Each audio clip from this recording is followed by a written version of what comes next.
and my mum is observing these things about herself and her own well-being that involve issues that affect the wider family, and that she's seen affect the wider family. So it's not as simple as going, let's put it over there, because the people who are saying that are actually part of the reason why she is over there dealing with it. Okay, thanks for that.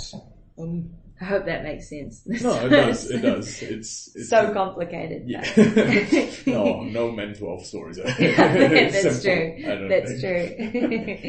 Yeah. I think I guess going back to your experiences, do you think that it has been well, I guess you have mentioned that it has been easy for you to access mental health services, that, the process of, would you say it's been easy? I think it was for me, but again, I have to be aware of the reasons that might have contributed to it being easy. Yeah.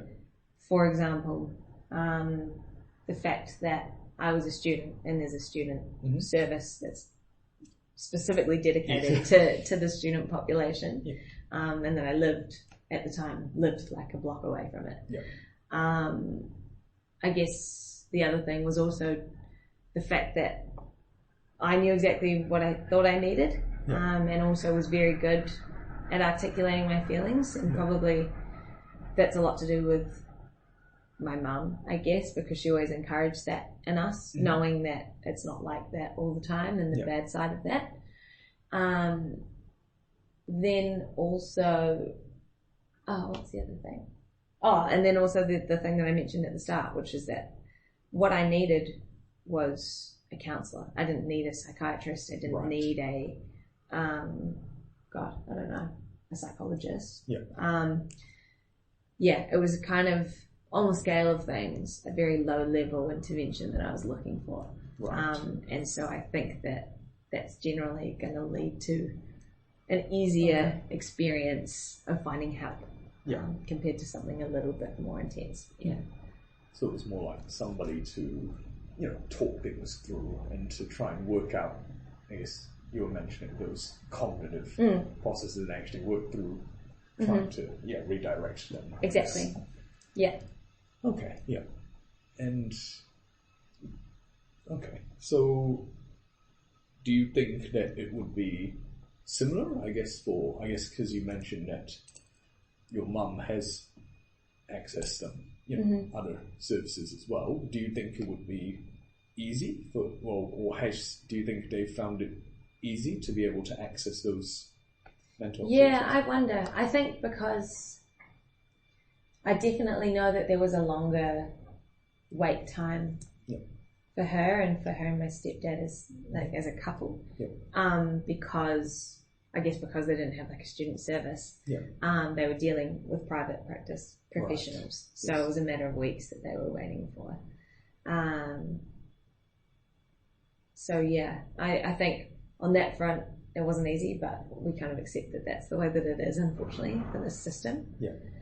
I know that it was really expensive as well, so we can't take that for granted. The fact that that's actually accessible to us and financially. Well, not us, I mean for them. My appointments as well, I guess. There was a fee that went with every one of my appointments too, which not everyone can afford. So, did you? Sorry, nudging in. But did you ever find that personally like a barrier? I didn't, but I can see how it would be for somebody else. Yeah, for sure. Okay. Yeah. Sorry, you can carry on if you want. And then but that was probably it. I think the about my parents' accessibility to the services.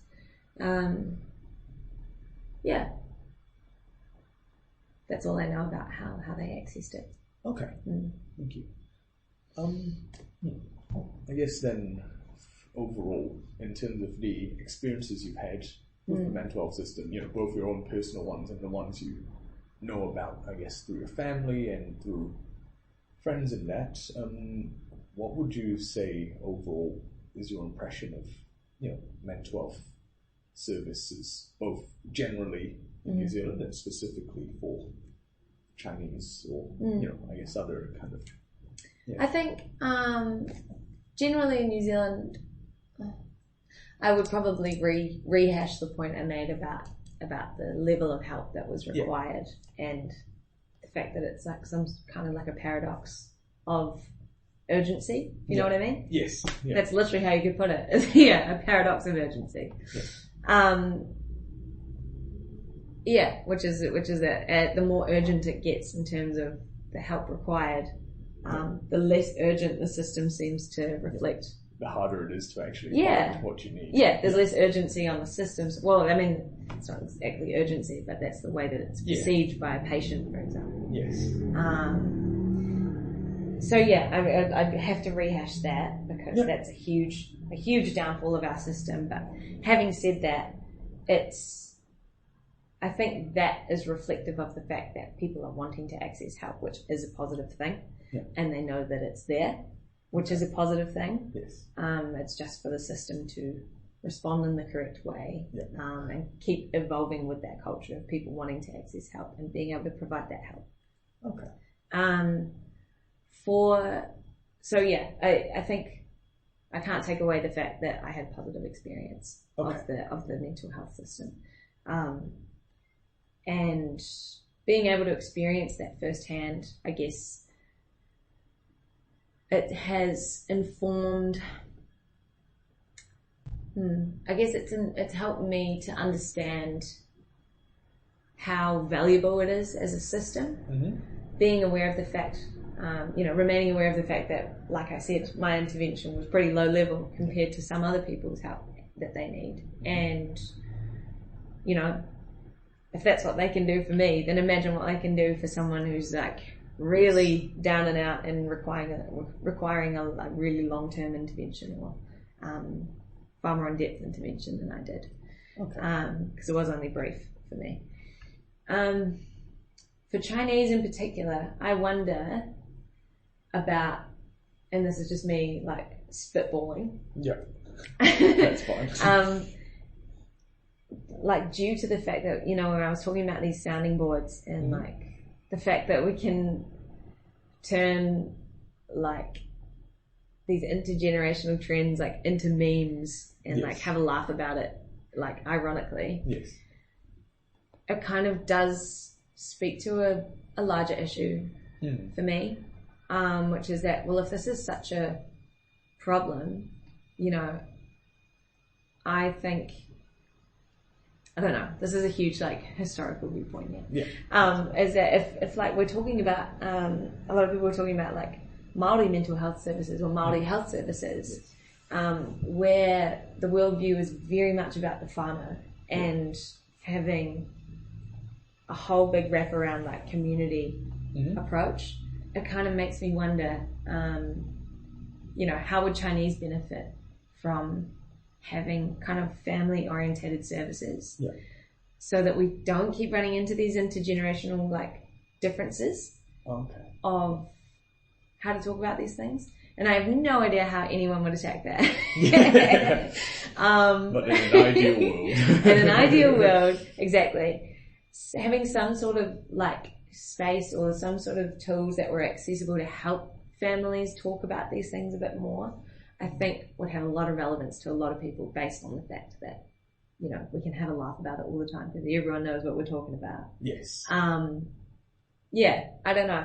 That's just a huge spitball for me. Oh, no, that's... for me there. That's exactly what we were looking for. Just the kind of spitballed ideas. Yeah, because, you can argue that there's definitely like a market for it, especially because, Chinese have been here for ages. Yes.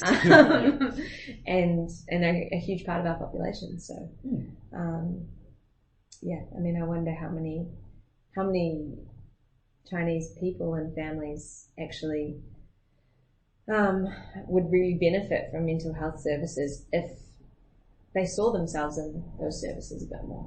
Yes. You know what I mean? If they identified with them a little bit more. Yeah. So if there were actually services that they felt comfortable and around going to and talking about and, I guess integrating a bit more into discussion. Absolutely, yeah. But I mean, you can't argue with, I don't know, with culture and